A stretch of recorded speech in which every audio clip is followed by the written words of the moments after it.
Sorry, I have late. Dong, ano ko? Ayawan ko ka, limot-limot. Ay, puro na entry.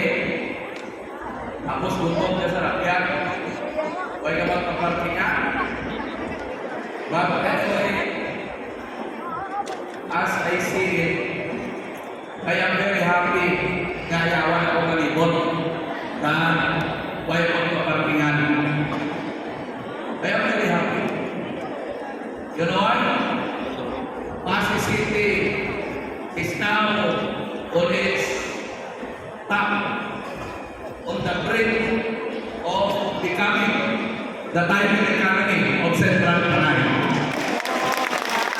Kung ay nagpaparkingan, ayawan ng palibot, botang balon, duro yung sa rakyat.